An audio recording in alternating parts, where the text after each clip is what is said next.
एक विवाह ऐसा भी सीजन 2 का भाग 9। अब तक हमने पढ़ा है कि सुधीर ने अपने पिता राज को कॉल करी। राज ने फ़ोन उठाया ही था कि मोमो ने फ़ोन छीनकर अपने कान में लगा लिया। अब आगे इधर से सुधीर ने कहा, पापा काजू। सुधीर के ये कहते ही मोमो बोली, क्या हुआ काजू को? सुधीर ने सकचाते हुए कहा, कुछ नहीं मम्मा। मोमो ने सख्ती से कहा, सुधीर सुधीर। मम्मा, काजू को उन लोगों ने पकड़ लिया है। रात से वो और ताज वहीं है। मोमो ने जब ये सुना तो उनका दिल धक से रह गया। उसने ऊपर देखते हुए कहा, हमारी ज़िंदगी में क्या कम सितम ढाए थे आपने, जो अब मेरे बच्चों पर भी ढा रहे हो। राज ने मोमो के हाथ से फ़ोन लिया और बाहर जाकर सुधीर से बात करने लगा। मोमो सोफे पर बैठ गई। अब उसका दिमाग काम नहीं कर रहा था। कुछ देर बाद राज आया और उसके पास बैठ गया। राज ने मोमो को अपने सीने से लगा लिया और बोला, तुम्हें पता है डोरा, हमारे बच्चे बहुत बहादुर हैं। मोमो कुछ नहीं बोल रही थी। उसका दिल ज़ोर से धड़क रहा था, जो राज भी सुन सकता था। राज ने मोमो का चेहरा अपने हाथों में लेकर कहा, कुछ नहीं होगा, मैं कह रहा हूँ ना। मोमो ने खोए हुए अंदाज में कहा, लेकिन मुझे ऐसा लग रहा है जैसे बहुत कुछ होने वाला है। राज, एक बहुत बड़ा तूफ़ान आने वाला है, कुछ वैसा ही जो सालों पहले हमारी ज़िंदगी में आया था। राज, तुम ज़्यादा सोच रही हो मेरी जान, कुछ नहीं होगा अब।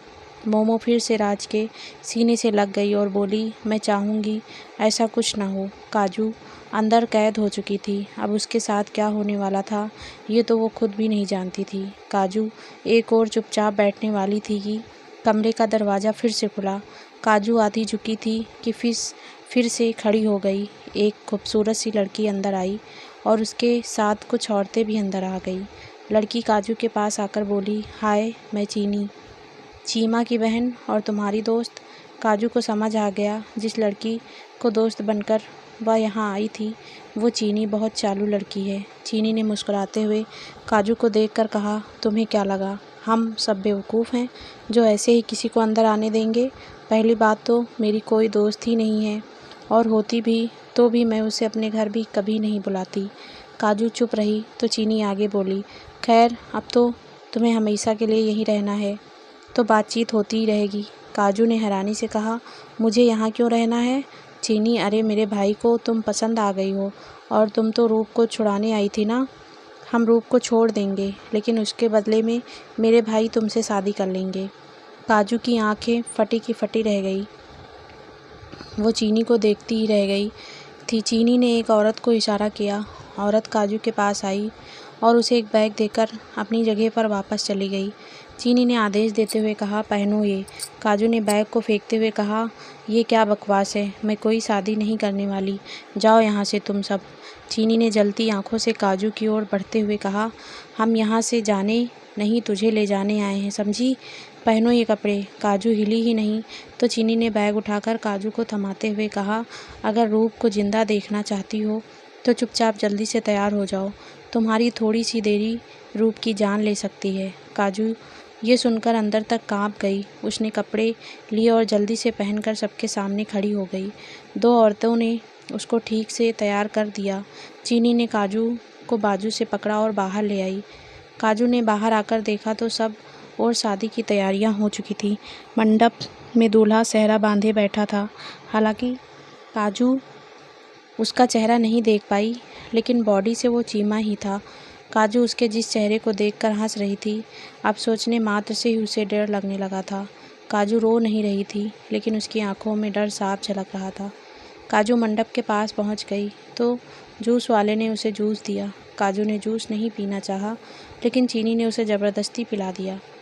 चीमा को भी जूस दिया गया तो उसने बिना किसी नानुकर के पी लिया। काजू ने जूस पिया तो चीनी ने उसे खींचकर चीमा के साइड में बैठा दिया। पंडित ने चीमा और काजू को देखकर कहा, अगर आप दोनों को कोई ज़रूरी काम है तो आप पहले वो कर लें, क्योंकि फिर आप दोनों नहीं, शादी ख़त्म होने से पहले नहीं उठ सकेंगे। चीमा, पंडित, एक काम पेंडिंग है, मैं करके आता हूँ। चीमा उठकर चला गया और कुछ देर बाद आकर बैठ गया। उसके आते ही पंडित ने मंत्र पढ़ने शुरू किए और लगभग 1 घंटे बाद शादी ने कहा, ये शादी संपन्न हुई, अब आप दोनों पति पत्नी हैं। काजू का दिल धक से रह गया। कहाँ तो वो रूप को बचाने आई थी और ये कहाँ फंस गई थी।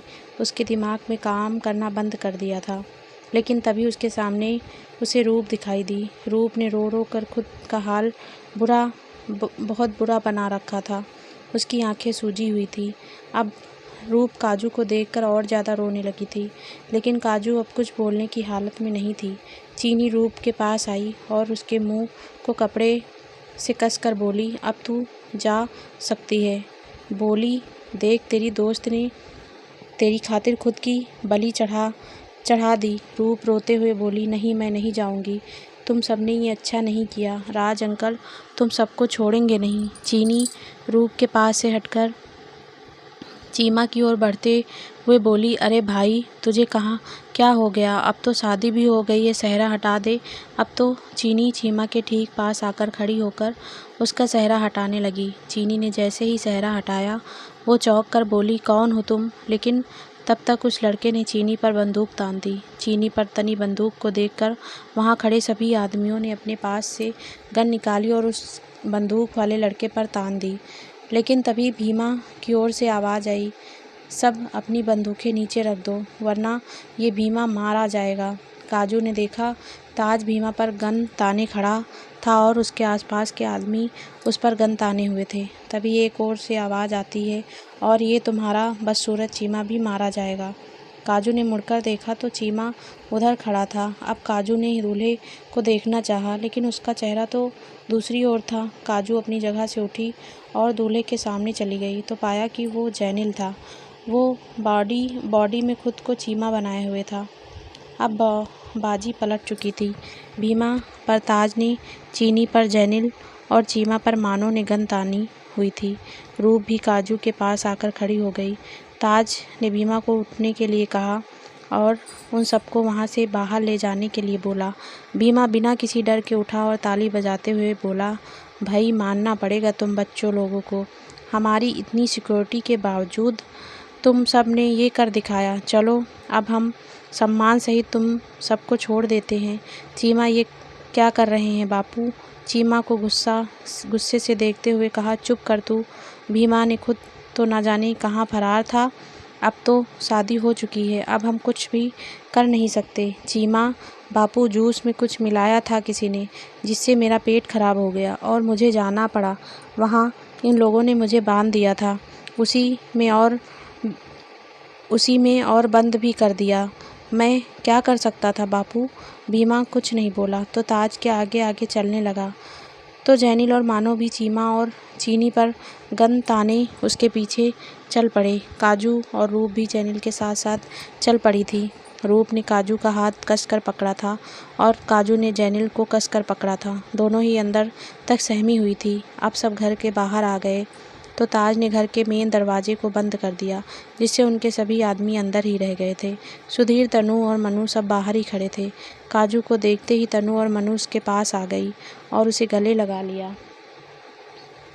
जैनिल भीमा के पास जाकर बोला, आज तो तेरा घमंड टूट गया होगा ना, कि तेरे घर से कोई कुछ नहीं लेकर जा सकता। भीमा कुछ नहीं बोला, वो बस मुस्कुरा रहा था। सुधीर सबको लेकर रजत के घर आ गया तो उधर चीमा और चीनी का गुस्सा अपने पिता पर फूट पड़ा। दोनों भाई बहन गुस्से और नफरत की आग में उबल रहे थे। दोनों ही अपने पिता को खरी खोटी सुना रहे थे, लेकिन भीमा अब भी मुस्कुरा रहा था। वो अपने बच्चों की बातें सुनता रहा और जब दोनों थक कर बैठ गए तब बोला, भाई मैंने तो अपनी ज़िंदगी में पहली बार ऐसे लोग देखे हैं जो बिना किसी मतलब के आए और पहली बार मेरी हवेली से किसी को ले गए। भीमा ने मेरी हवेली पर जोर देते हुए कहा, मेरी हवेली पर आज तक कोई हक नहीं जमा सका। आज तक कोई एक भी चीज़ मेरी इजाज़त के बगैर बाहर नहीं गई, लेकिन वो लोग तो एक जीती जागती लड़की को ले गए। मानना तो पड़ेगा ना। भीमा ने काजू के साथ साथ सबकी तारीफ़ों के पुल बांधे तो चीमा और चीनी उठकर वहाँ से चले गए। काजू सबके साथ रजत के घर पर बैठी थी। जैनिल और काजू दोनों ही दूल्हे दुल्हन के लिबास में थे। सब बातें कर रहे थे, लेकिन काजू अब भी चुप ही थी। तनु ने काजू को कुछ बुलवाना चाहा, लेकिन काजू के मुंह से एक बोल नहीं फूट रहा था। सुधीर, ने काजू के सिर पर हाथ रखकर कहा, क्या बात है काजू? काजू ने खाली आंखों से सुधीर को देखा और वहां से उठकर बाहर की ओर आ गई। काजू गांव की कच्ची सड़क पर धीरे धीरे चलने लगी। सुधीर ने काजू की ओर देखकर कहा, अगर माँ पापा होते तो उसे समझा सकते थे, लेकिन अब उसे कोई नहीं समझा सकता। काजू चलते चलते उन सबकी आंखों से दूर जा रही थी तो जैनिल उठकर काजू के पीछे चला और बाकी सब भी जाने लगे तो सुधीर ने मना कर दिया। सबको घर चलने की तैयारी करने के लिए कहा। काजू गांव की कच्ची सड़क पर तेजी से चलते चलते अब दौड़ने लगी थी। वो पागलों की तरह दौड़ रही थी। उसे नहीं पता था वो जाना कहाँ चाहती है, लेकिन बस दौड़ रही थी। जैनिल भी काजू के पीछे पीछे आ रहा था। काजू जब थक गई तो एक जगह जाकर खड़ी हो गई। जैनिल जल्दी से वहाँ पहुँच गया और काजू के बराबर में जाकर खड़ा हो गया। काजू के आभास तक नहीं हुआ कि जैनिल यहाँ है। जब अचानक से जैनिल ने कहा, सुनो, तब काजू एकदम से चौंक गई। जैनिल ने आगे कहा, देखो, ये शादी सिर्फ किसी को बचाने के लिए की गई है, तुम इसे सीरियस मत लेना। काजू गुस्से से जैनिल की ओर मुड़ी और जैनिल के गाल पर एक जोरदार तमाचा रख दिया। जैनिल हैरान नज़रों से काजू को देखने लगा तो काजू ने गुस्से वाली आंखों से कहा, तुम्हारे लिए ये शादी सीरियस नहीं होगी, लेकिन मेरी मांग में सिंदूर भरा है, ये देखो। काजू ने अपनी सिंदूर भरी मांग की ओर इशारा किया। अब काजू ने अपने गले में पड़े मंगलसूत्र को पकड़कर कहा, यह मंगलसूत्र ऐसे ही नहीं पहनाया जाता है। तुमने तो बड़ी आसानी से कह दिया सीरियस मत लेना। मैं अपने माता पिता को क्या मुंह दिखाऊंगी? सोचा तुमने कुछ, बस अपनी मर्जी चलाकर मुझसे शादी कर ली। कुछ और भी तो कर सकते थे ना। जैनिल ने कुछ बोलना चाहा, लेकिन काजू ने उसे बोलने नहीं दिया। काजू ने मुंह फेर कर कहा, चले जाओ यहाँ से और कभी मेरे सामने मत आना। मुझे नफ़रत हो गई है तुमसे, इतनी नफ़रत कि मेरी पहली और आखिरी नफ़रत तुम हो। जैनिल कुछ नहीं बोला, वो चुपचाप वहाँ से चला गया। काजू कुछ देर तक वहाँ खड़ी रही और फिर जाने के लिए मुड़ी ही थी कि सामने राज और मोमो को देखकर बुत्त बनकर वहीं खड़ी रह गई। राज और मोमो दोनों हाथ बांधे खड़े काजू को देख रहे थे तो काजू का दिल धक्क से रह गया। उसे समझ नहीं आ रहा था कि अब वो क्या करे। वो अंदाज़ा भी नहीं लगा पा रही थी कि आगे क्या होने वाला है। जैनिल काजू से बात करके चला गया तो काजू वापस जाने के लिए मुड़ी कि राज और मोमो खड़े उसे दिखाई दिए।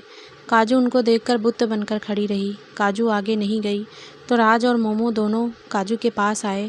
उनके आते ही काजू झट से दोनों को गले लग गई। कुछ देर तक राज मोमो ने कुछ नहीं कहा। वे चुपचाप काजू को संभाल रहे थे। मोमो ने काजू को खुद से अलग करते हुए कहा, बेटा, हम जानते हैं ये सब अनजाने में हुआ है। उस लड़के ने सबकी जान बचाने के लिए ऐसा किया है। काजू कुछ नहीं बोली तो राज ने काजू के सिर पर हाथ रखते हुए कहा, तुम्हें अपने डैडू पर भरोसा है ना? काजू ने हाँ में गर्दन हिलाई तो राज ने आगे कहा, तो बस फिर समझ लो ये सब मैंने किया है और आप घर चलो। काजू हैरानी से राज को देखने लगी। तभी तनु के साथ साथ बाकी लोग भी वहाँ आ गए। रजत सबको अपने घर पर ले आया। चूँकि रात हो चुकी थी इसीलिए राज मोमो ने सबको यहाँ रुकने के लिए कहा और वो दोनों गाड़ी से घर के लिए निकल गए। बाकी सबके पास बाइक थी इसीलिए रात के सफ़र में बाइक से चलना राज को सही नहीं लगता था। इसीलिए सब बच्चे लोगों को सुबह आने का ऑर्डर देकर राज मोमो चले गए। अगली सुबह काजू उठी तो उसने पास किसी को नहीं पाया। वो उठकर बाहर आई तब वहाँ रजत और उसके माता पिता के अलावा उसकी बाइक थी। काजू घबरा गई कि बाकी सब बिना उसे बताए कहाँ जा सकते हैं। काजू धीरे धीरे रजत के पास आई और बोली, सब लोग कहाँ गए हैं? रजत, सब लोग तो चले गए हैं, अभी अभी निकले हैं। तुम सोई थी तो किसी ने जगाया नहीं। काजू ने हैरानी से कहा, सब मुझे अकेला छोड़कर कैसे जा सकते हैं? अब मैं कैसे जाऊंगी? रजत, नहीं नहीं, तुम अकेली नहीं हो, एक लड़का है जो तुम्हारे साथ जाएगा, वो यहीं रुका है तुम्हारे लिए। काजू ने उधर उधर देखते हुए कहा, कौन है? रजत, नाम तो नहीं जानता लेकिन अभी आने वाला है वो, तब तक तुम तैयार हो जाओ। काजू जल्दी से तैयार होकर बाहर आई तो जैनिल उसकी बाइक का सहारा लिए खड़ा उसका इंतज़ार कर रहा था। काजू ने जैनिल को देखा तो उसकी आंखों से फिर से गुस्सा पनपने लगा। वो जल्दी से गई और जैनिल को अपनी बाइक से दूर करके बोली, दूर रहो मेरी बाइक से। जैनिल ने भी काजू को जलती आंखों से देखकर कहा, जानता हूँ तुम्हारी है लेकिन आज के लिए मेरी है। जैनिल ने बाइक की चाबी को हाथ में घुमाते हुए कहा और काजू को एक और करके बाइक पर बैठकर उसे स्टार्ट करके खड़ा हो गया। काजू तो बस जेनिल को देखती ही रह गई। जेनिल, अब घूमने का प्रोग्राम ख़त्म हो गया हो तो चले? काजू, मैं तुम्हारे साथ नहीं जाऊंगी। जेनिल ने कंधे उचकाए और बाइक लेकर चला गया। काजू आंख फाड़े देखती रही। जब उसे लगा कि वो सच में चला गया है तो वो दौड़कर बाहर आई। जेनिल अभी भी बाहर खड़ा था तो काजू मुंह बनाकर चुपचाप से बाइक पर बैठ गई। उसने जेनिल से बहुत सा फासला रखा। जेनिल ने बाइक स्टार्ट करी और बोला, ठीक से बैठो, आखिर पत्नी हो मेरी, चिपक कर बैठोगी तो भी कोई कुछ नहीं कहेगा। काजू ने जेनिल को तीखी नज़र से देखा, लेकिन जेनिल को कोई फ़र्क नहीं पड़ा। उसने झटके से बाइक आगे बढ़ाई, जिससे काजू खिसक कर उसके करीब चली गई और उसका हाथ जेनिल के कंधे पर आ गया। जेनिल ने तिरछी नज़र से काजू को देखा, लेकिन उसके चेहरे पर कोई भाव नहीं थे। काजू ने झट से अपना हाथ हटा लिया और बोली, ये ज़्यादा अच्छा बनने की कोशिश मत करो मेरे सामने। मैं जान गई हूँ कि कैसे लड़के हो तुम। जेनिल ने बाइक धीरे धीरे चलाते हुए कहा, अच्छा है, जान गई हो तो पूरी ज़िंदगी बितानी है। अब तुम्हें मेरे साथ बिना जाने तो नहीं रह पाओगी ना। काजू, अपनी बकवास बंद करो और बाइक तेज़ चलाओ। जेनिल, अरे तुमने ही तो कहा था ना कि शादी कोई मजाक नहीं है। शायद ऐसा ही कुछ लेक्चर दिया था तुमने। अब तुम्हें इस शादी को निभाने का इतना चाव है तो मैं भी तैयार हूँ। काजू कुछ नहीं बोली तो जेनिल ने बाइक तेज़ कर दी। ताज और तनु एक ही बाइक पर थे। ताज बाइक चला रहा था तो तनु ने पीछे से ताज के कान को पकड़कर मोड़ दिया, जिससे बाइक का बैलेंस बिगड़ गया और ताज ने झटके से बाइक रोक दी। उसने गुस्से से तनु को देखकर कहा, तुम पागल हो गई हो क्या? अभी गिर जाते तो? तनु ने एक मुँह उचकाकर कहा, पहले तुम ये बताओ, तुमने मुझे हवेली से बाहर क्यों भेजा? ताज ने तनु को हैरानी से देखा तो तनु ने फिर से मुँह उचकाकर कहा, बताओ ताज, तुम्हारी बहन पहले से ही फंस चुकी थी और मैं तुम जैसी पागल को वहाँ और नहीं झेल सकता था। इसीलिए तनु, तुमने मुझे पागल कहा? तुम्हारी हिम्मत कैसे हुई? ताज ने बाइक स्टार्ट करते हुए कहा, पागल भी कोई कहने की बात है? तुम्हारी हरकतों से साफ पता चलता है कि तुम। ताज चुप हो गया तो तनु ने तुनक कर कहा, मैं क्या? ताज कुछ नहीं बोला तो वो बाइक चुपचाप चलाता रहा। तो तनु ने ज़ोर से कहा, बाइक रोको। लेकिन ताज ने बाइक नहीं रोकी। वो ऐसा चल रहा था मानो उसे कुछ सुनाई ही नहीं दे रहा था। तनु ने गुस्साए अंदाज में कहा, तुम बाइक रोकते हो या मैं कूद जाऊं? ताज ने गुस्से से बाइक रोक दी और बोला, अब कूद जा। तनु बाइक से उतरकर ताज के सामने आकर खड़ी हो गई। ताज ने एक मुँह उचकाकर कहा, क्या? तनु, नीचे उतरो। ताज को कुछ समझ नहीं आया। वो नासमझों की तरह ही बैठा रहा तो तनु ने उसके हाथ को बाजू से पकड़कर कहा, कहा ना नीचे उतरो।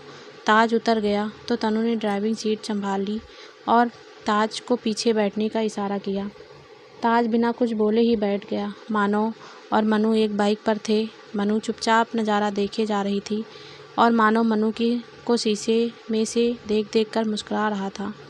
मानव ने मनु से बात करने की सोची, लेकिन उसे समझ नहीं आ रहा था कि वो बात शुरू कहाँ से करे। काफ़ी देर सोचने के बाद मानव ने अचानक से कहा, आपसे एक बात पूछूं? मनु, जिसका ध्यान पीछे छूटते घरों और पेड़ों पर था, वो हटकर मानव पर आ गया था। वो मानव शीशे से उसे देख सकता था। मनु ने मानव को देखते हुए कहा, जी पूछिए। मानव, आप सबको आने की ज़रूरत क्या थी? आप अपने भाई को भी तो भेज सकती थी ना, अपनी दोस्त के लिए। मनु ने बड़े प्यार से कहा, वो हमारी दोस्त है, हमारे भाई की नहीं। हम तो भाई को परेशान भी नहीं करना चाहते थे, लेकिन वो हमें अकेले भी तो नहीं भेज सकते थे ना, इसीलिए वो हमारे साथ आए थे। मानव ने धीरे से कहा, सही है, पागलों की फौज के साथ एक समझदार को तो होना ही था। मानव ने इतने धीरे से कहा कि मनु को ठीक से सुनाई नहीं दिया। तो मनु ने मानव की ओर झांकते हुए कहा, आपने कुछ कहा? मानव ने बात बदलते हुए कहा, आपका नाम क्या है? मनु। वैसे तो मानवी है, लेकिन सब मनु ही कहते हैं। मानव ने मुस्कुराकर मन में ही कहा, मानव की मानवी। मनु ने फिर से मानव की ओर झांकते हुए कहा, आप यहाँ कैसे? आपने हमारी हेल्प क्यों करी? मानव ने कुछ देर सोच कर कहा, वो बस ऐसे ही। सुधीर दोस्त है ना हमारा, तो उसके लिए यहाँ आ गए। मनु कुछ नहीं बोली तो मानो ने उसे शीशे में से देखा और मन ही मन बोला, सॉरी अभी नहीं बता सकता, लेकिन वक्त आने पर खुद पता चल जाएगा। सुधीर और रूप दोनों गाड़ी से जा रहे थे। सुधीर ने रूप को देखकर कहा, आप ठीक तो हो ना? रूप को सुधीर से इस सवाल की उम्मीद बिल्कुल भी नहीं थी, लेकिन फिर भी उसने हल्के सा मुस्कुरा कर कहा, जी मैं ठीक हूँ। सुधीर अब कुछ नहीं बोला तो रूप बाहर देखने लगी थी। सब एक दूसरे के हमसफ़र बनकर घर की ओर चल पड़े थे। कोई किसी से नफ़रत करता था तो कोई किसी से मोहब्बत, तो कोई एक दूसरे से अनजान थे। जैनिल और काजू सबसे पीछे थे क्योंकि सबसे देरी में जो चले थे। जैनिल बाइक चलाते हुए एक नज़र काजू को देखकर बोला, सुना था तुम यहाँ घूमना चाहती थी, तो चलें घूमने के लिए। काजू ने भी एक नज़र जैनिल पर डाली और बोली, तुम्हारे साथ तो मैं अमृत भी ना पीऊँ, घूमना तो बहुत दूर की बात है। जैनिल ने कोई रिएक्ट नहीं किया तो वो शांति से बोला, कोई बात नहीं, अमृत मत पीना, चलो घूमने चलते हैं।